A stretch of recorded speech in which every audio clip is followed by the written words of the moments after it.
I'm sitting at the dining room table in my parents' home in Connecticut now. Mom's handmade placemats, the chair Dad has been using for 30 years. Here, there's a seat for me. There always has been. But 6 months ago in Paris, the brass door handle of Lucille de Paris still feels cold against my palm. That night, I stood frozen at the entrance. Actually, in the days leading up to this evening, small inconsistencies had been accumulating. Why was I the only one staying at a different hotel for this family trip? Why had Margot been bringing up Belle's name in conversation more frequently lately? And tonight, 12 place settings gleam on the white linen tablecloth. Exactly 12. The Paris skyline stretches behind them, the Eiffel Tower punctuating the dusk with its golden glow. 12 chairs. 12 Hastings family members already seated or mingling nearby. Only my seat is missing. My heart pounds heavily, like the pendulum of an old clock. When did I become so tired? Darling, you made it. Andrew's voice startles me from behind. My husband of 6 years. His hand touches the small of my back, guiding me forward as if I need direction. That casual touch still sends warmth through me, even after everything that's happened. But I don't move. Andrew, I whisper, my voice steadier than I feel. There's no place for me. He follows my gaze, a small furrow appearing between his brows before smoothing away. Must be a miscount, he says. The casual dismissal in his tone sends a chill through me that has nothing to do with the evening breeze. Miscount.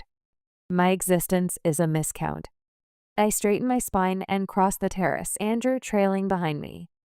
My footsteps echo against the cobblestones. This will be my last attempt at reconciliation. Something deep inside whispers. The conversation dips momentarily, then resumes with forced enthusiasm. Uncle Gerald looks away with guilt, while Cousin Rebecca stares at me with curiosity until her husband stops her with his elbow. Oh dear, there must have been a miscount. Margot rises slightly, her silk dress rustling. The smile she offers doesn't reach her eyes. It never has, not for me. The staff here can be so careless sometimes. I thought she wasn't joining for family matters. Rebecca murmurs loud enough for me to hear. Those words land like small pebbles in my chest. Small, but sharp. Andrew slides into his seat, barely glancing up at me, reaching for the wine. Oops, he chuckles. Must be a miscount. The second time he says it, the words sound rehearsed. Practiced, like lines from a script. My throat tightens.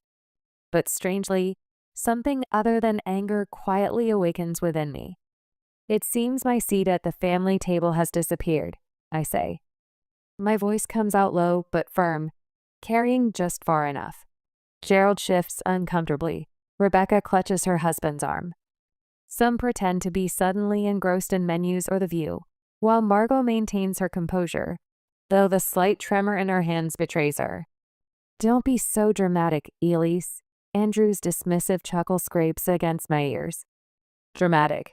How many times have I heard this word in 6 years? My emotions were always dramatic. My expectations were dramatic. My disappointments were dramatic. 6 years flashed through my mind. Meeting Andrew at the Richardson wedding I'd coordinated. His charming smile as he asked for my card for future events. Our whirlwind romance. His proposal 6 months later. And then, meeting the Hastings family. Margaret's first words still echo in my memory. How lovely, a wedding planner marrying the groom. That practiced smile. The one that never warmed when she looked at me. I suppose you'll be handling all our family functions now. Not as family, but as work. I brushed it off, believing Andrew when he promised they'd warm to me. They're just protective. Old money families take time to adjust to newcomers. 6 years of adjusting.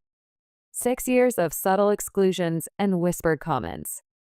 6 birthdays where my gift arrived a day late with apologies about delivery issues. Christmas dinners where everyone received monogrammed gifts except me. Always something generic, hastily wrapped. I tried so hard.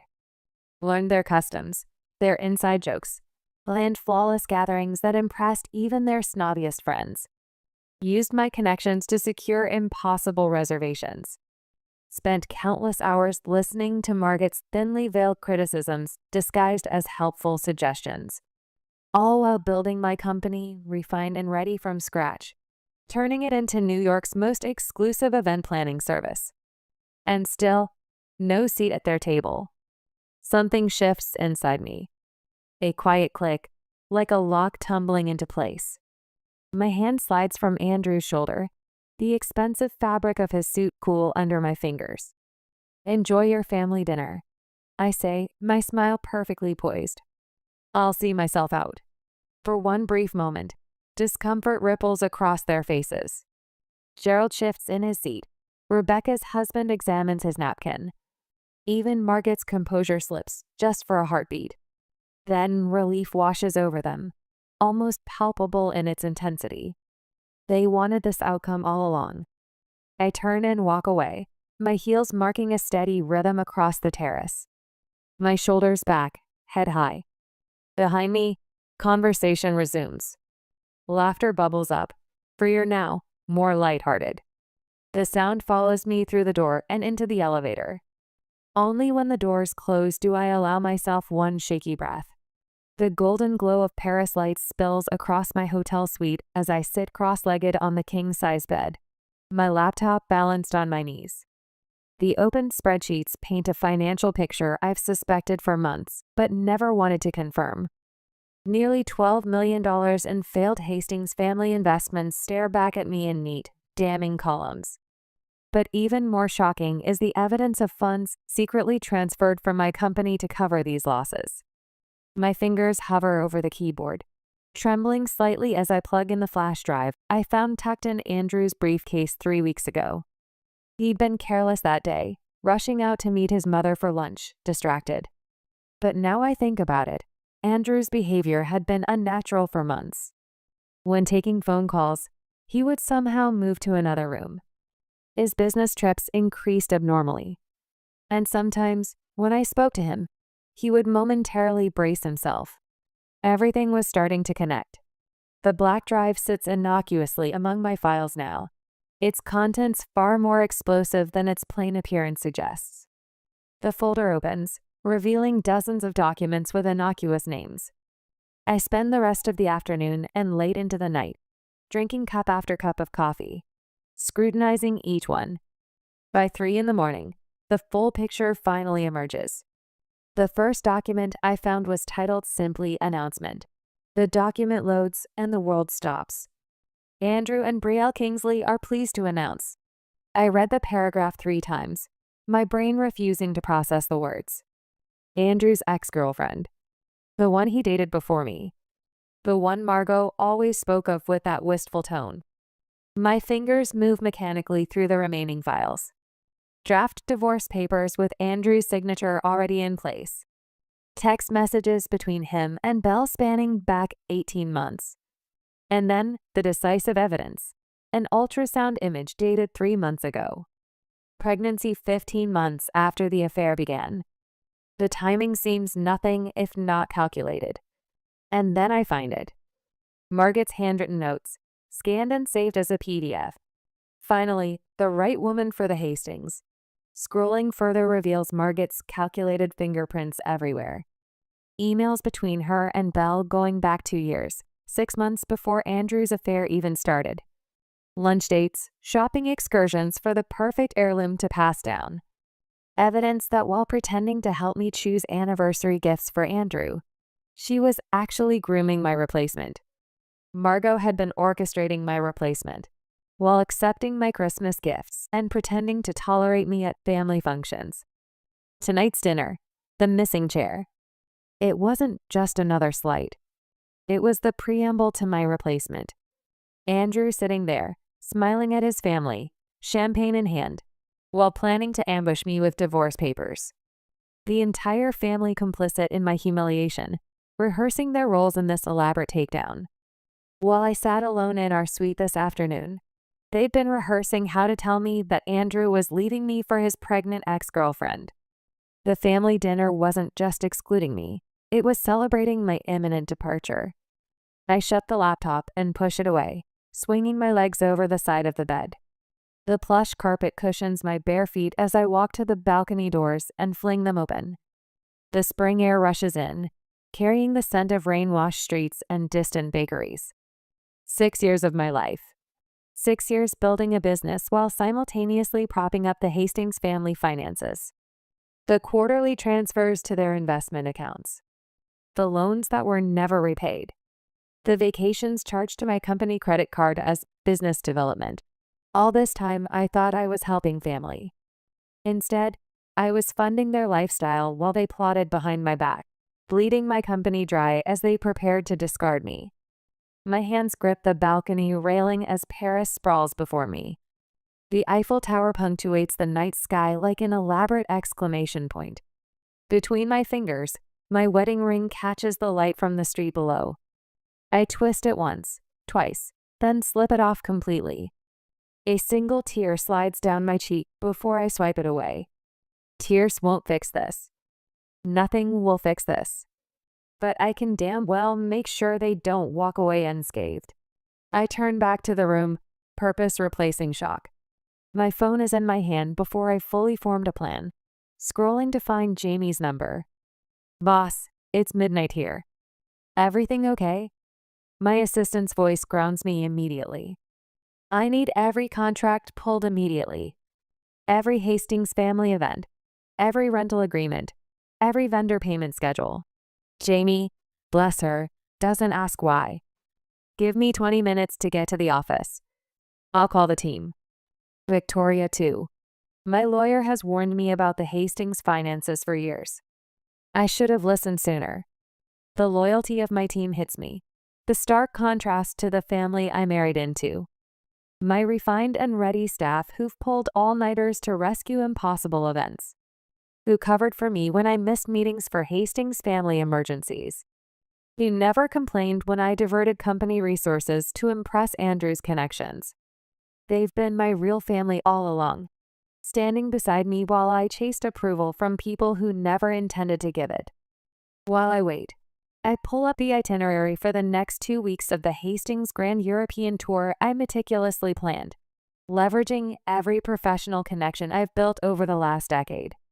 The chateau in Bordeaux, the yacht in Monaco, the private tour of the Vatican, all booked under my company's name, all dependent on my reputation and relationships, all paid for with my money while they depleted their accounts funding failed investment schemes.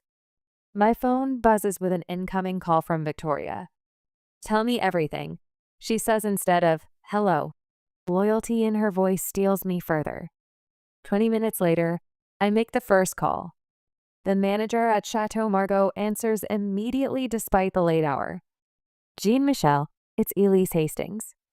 I apologize for calling at this hour, but there's been an unfortunate situation with the Hastings reservation next week." My professional voice never wavers as I explain the circumstances, not the personal betrayal, but the business complications that necessitate cancellation. Jean-Michel, who has worked with me on dozens of events, asks no questions beyond what he needs to know. "Of course, Elise, we will handle this with discretion. And your personal reservation remains unchanged." "Yes, thank you." 3 more calls follow in quick succession. The yacht company, the tour guide, the jewelry house where Andrew had planned to buy Margot another tennis bracelet to replace the one she complained about last Christmas. The hotel concierge knocks softly at my door as I hang up from the final call. His eyes hold sympathy as he hands me the envelope containing the rerouted payment confirmations. "Is there anything else you require, Madam Hastings?" I glance at my phone as it lights up with Andrew's name. "The chateau says there's a problem with our reservation." "No, thank you," I tell the concierge, a calm settling over me like a cloak. I have everything I need. My phone vibrates across the hotel desk for the 8th time in 20 minutes. Andrew's name flashes on the screen, his handsome face smiling up from the photo I took in Santorini last summer. I let it ring. "What are you doing?" "You'll ruin us." His voicemail echoes through the suite, voice pitched higher than his usual control tone. Call me back immediately. Parisian morning light streams through the windows, catching dust motes that dance in the golden beams. My finger hovers over the delete button. I press it. 3 sharp knocks at my door break the silence.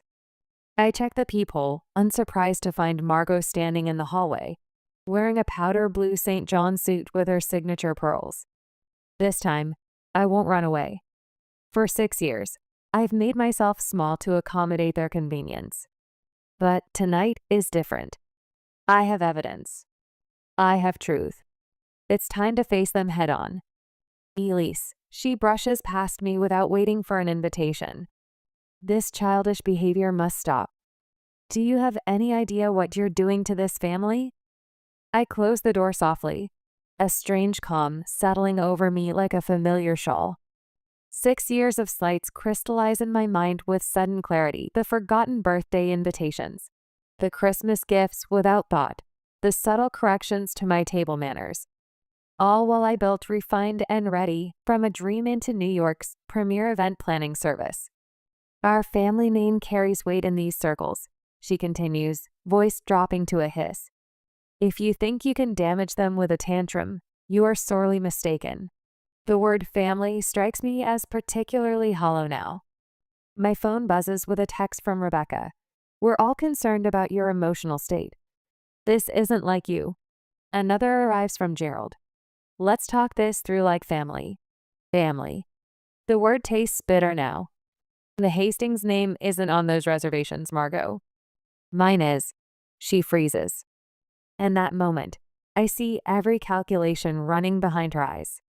You're nothing without the Hastings name, dear. Her diamond bracelet catches the light as she adjusts her pearls.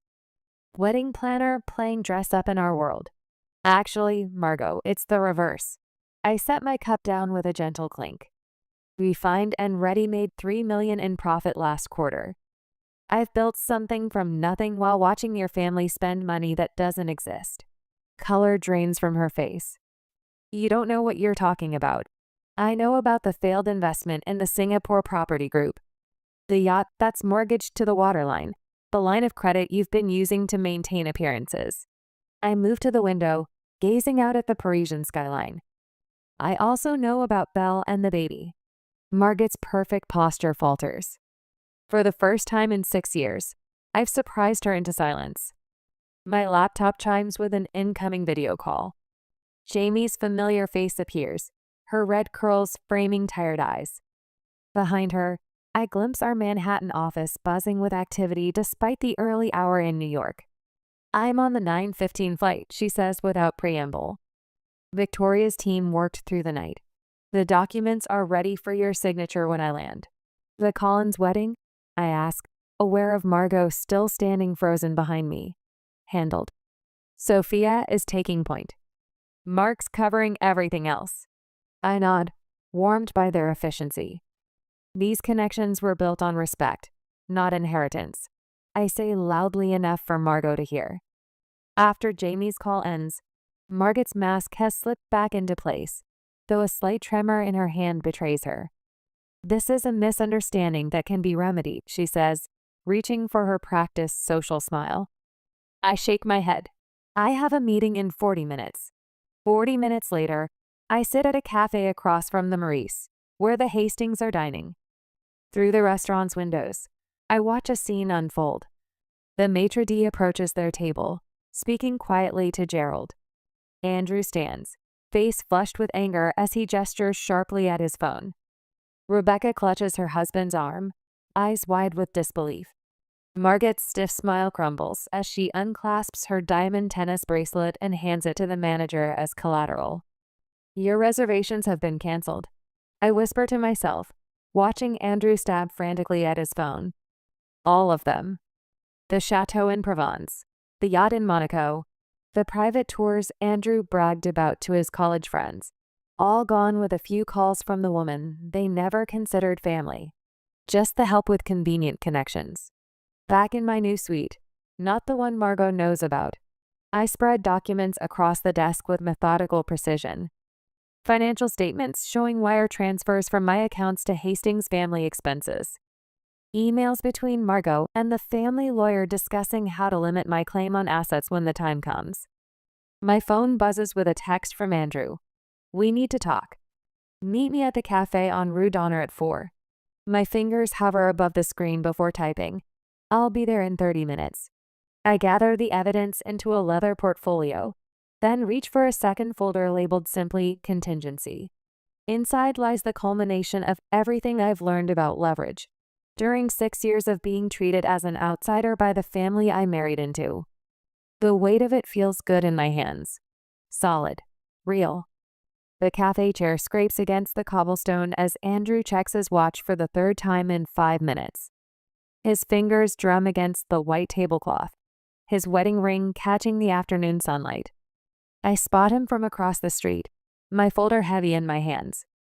6 years of marriage reduced to documentation and leverage. When I cross the street, my stride doesn't falter. The click of my heels against the pavement marks a steady countdown. Andrew's head snaps up at the sound. Darling, there you are. His smile flashes, the same one he used when introducing me to potential clients. I place my phone on the table between us, thumb sliding across the screen to start recording. The red circle pulses, a digital heartbeat. Andrew's eyes flicker to the phone, then away. There's been a misunderstanding. Has there? I settle into the chair, spine straight, positioning my folder precisely before me. Mother gets carried away sometimes. He leans forward, voice dropping to a confidential whisper. You know how she is about tradition and appearances. And Belle? The name hangs between us. His eyes dart left. She's just an old friend helping with some investments. The family's portfolio has taken some hits lately. We're in a bit of trouble, actually. His voice cracks with practiced vulnerability. Father's last venture failed spectacularly. We need your connections now more than ever. His fingers brush mine, and it takes everything in me not to flinch. We can start fresh after Paris, stronger than before. I've had enough. My fingers slip into the folder and extract the glossy ultrasound image. With surgical precision, I slide it across the table. Congratulations on the baby, Andrew. 3 months along, isn't she?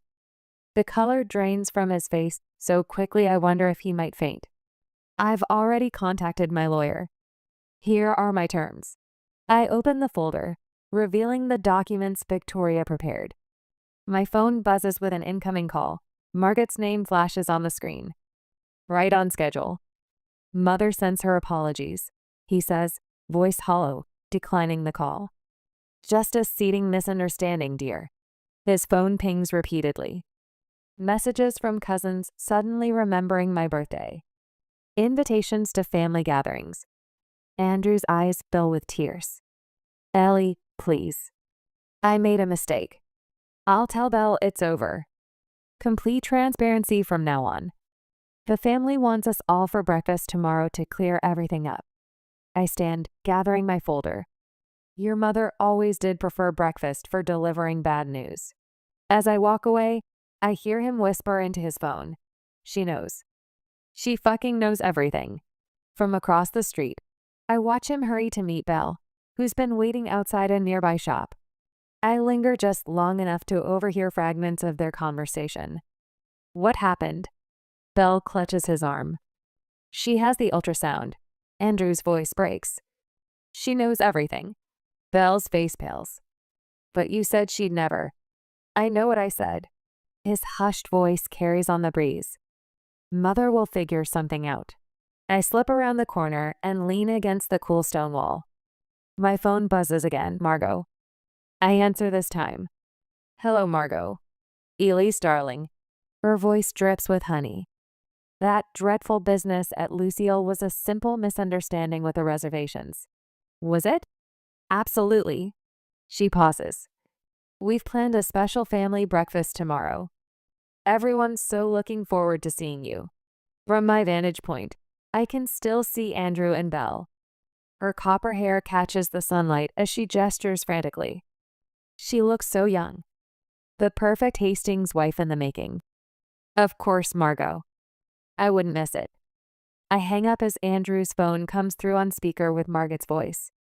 That event planner girl won't know what hit her. Just stick to the plan. I step back into the shadows, clutching my folder tighter. The truth solidifies within me. Nothing has changed, only their tactics. Across the street, Andrew and Belle begin to argue, their hushed voices growing heated. The first cracks in the Hastings facade are appearing, and I haven't even executed the rest of my plan. Sometimes betrayal comes with its own perfect justice. I sit with perfect posture in the private dining room of Le Grand Hotel, my leather portfolio placed precisely at the center of my place setting. The morning light filters through gauzy curtains, casting a deceptively gentle glow over the Hastings family as they assemble around the table. Margot dabs at her eyes with a monogrammed handkerchief. The emerald ring on her finger, the one she pointedly told me was only for Blood Hastings women, catches the light with each theatrical gesture. Family means everything to us, Elise, she says, her voice wavering with well-practiced emotion. These misunderstandings can be resolved if we simply remember what matters most. The family lawyer, Mr. Calloway, clears his throat. He's been with the Hastings for 30 years, back when there was actual money to manage rather than appearances to maintain. Mrs. Hastings, he begins, nodding at me with careful formality. Prenuptial agreements are quite clear about separating business assets from marital property. The accommodations and reservations fall under refined and Reddy's contractual obligations, which would need to be addressed separately from any personal matters. The threat hangs in the air, wrapped in legal speak, but unmistakable. Andrew reaches across the table, not quite touching my hand when I don't extend it toward him. We can work through this if you just reinstate the reservations, he says, the slight tremor in his voice revealing more desperation than affection. The family's counting on you. I remain silent, watching as each family member shifts uncomfortably in their seats. Uncle Gerald tugs at his collar. Cousin Rebecca exchanges glances with her husband. They look less like the intimidating social force I once perceived and more like actors who've forgotten their lines. Your behavior appears rather emotionally unstable, Andrew continues, emboldened by my silence. Operating a luxury business requires steady judgment. Margot nods, her terse miraculously dried. We're prepared to offer a generous settlement if this situation is handled quietly. The Hastings name carries weight in New York, and we would hate to see your lovely little company affected by unfortunate rumors. I feel a strange lightness spread through my chest as their veiled threats continue. 6 years of trying to belong, of checking my words and tempering my reactions, fall away like a heavy coat I no longer need. When they finally finish speaking, the room settles into expectant silence. I open my leather portfolio with deliberate slowness, the soft sound of the clasp releasing echoing in the tense quiet. Before I respond, I'd like everyone to look at these documents. I remove the first folder, placing it in the center of the table. These are financial records showing that I have personally funded the Hastings lifestyle for the past 3 years. The Aspen Chalet renovation, Andrew's failed investment in that tech startup, Margaret's medical procedure in Switzerland, all paid through my company's accounts. The second folder lands with a soft thud. This contains proof of Andrew's affair with Belle going back 18 months. Hotel receipts, text messages, photographs. The timeline is quite thorough. Andrew's blood drains as he tries to stand. This is a misunderstanding. The context. Sit down, Andrew. My quiet voice restrains him. The third document might interest you most, Margot. I slide a bound stack of papers toward her. These are your emails to Belle dating back 2 years. 6 months before her relationship with Andrew even began, you were preparing her as my replacement. My favorite part is where you advised her on the perfect timing to announce her pregnancy to the family. The Paris dinner seemed especially dramatic. I wasn't supposed to be there for it, was I? The collective gasp ripples around the table like a cold breeze. Finally, I place the last folder before Andrew. These are statements from 3 offshore accounts in the Cayman Islands, opened under your name, but funded through a complex series of transfers from my company's accounts. Nearly $4 million, Andrew. This is money transferred from my company to hide their investment failures. Mr. Calloway's professional mask slips as he snatches the papers, scanning them with growing alarm. Mrs. Hastings, we need to question the authenticity of these documents. All notarized, I interrupt. And that includes records from your office's email server. The lawyer falls silent. I've documented every instance where you used my company without compensation. Every event planned at cost. Every favor called in with my connections. Every client you poached through family introductions. Margot collapses into her chair, her hand clutching her throat as if physically trying to hold back words. Still, trying to maintain dignity to the end, she says in a trembling voice, This is a private family matter. No longer my family, I reply quietly. Andrew's eyes dart between his mother and the exit door. His mouth opens and closes without sound. Rebecca is in a state of panic from the shock, but Gerald has given up, his shoulders sagging in resignation. The terms are simple, I say, removing a single document from my jacket pocket. I don't want your money. I want my dignity. I place a Mon blank pen, a wedding gift from Andrew's father, beside the document. You're free to leave with the Hastings name intact, Andrew. Free to marry Belle. Free to raise your child without interference from me. In exchange, I keep my company, my clients, and my reputation. No contest, no public disclosure of these documents.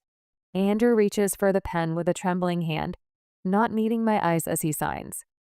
As the pen scratches across paper, I feel the weight of 6 years lifting from my shoulders. I stand, collect my evidence, and walk toward the door. Elise, Margot calls, her voice stripped of its usual authority. What will you tell people? I turn back, studying their faces one last time. The truth, I answer simply. Some tables aren't worth sitting at.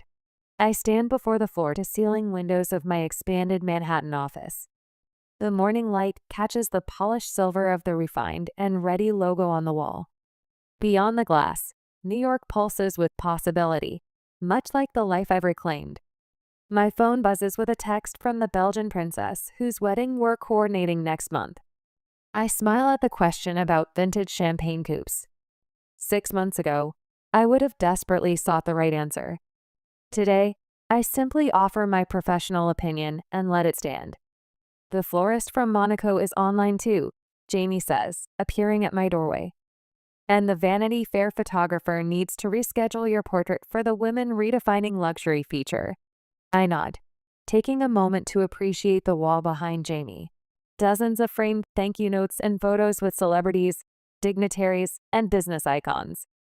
Not displayed for vanity, but as testimony to a journey. Each represents a connection built on genuine value, not desperate attempts to belong where I wasn't wanted. The intercom buzzes again. Also, there's an email from Rebecca Hastings Cohen, her daughter's engagement party. She's requesting your services specifically. My fingers pause over the keyboard. 6 years of conditioning almost makes me jump at the chance to prove myself worthy, to finally be accepted by the family that never wanted me. Send the standard response, I say instead. We're honored by the interest, but unfortunately our calendar is fully committed through next spring. No spite, no bitterness. Just the quiet power of choosing my own path. Done, Jamie says with a knowing smile. That evening, I drive to Connecticut for dinner with my parents. Mom's garden is bursting with early summer roses, and Dad grills steaks while telling corny jokes he's recycled since my childhood.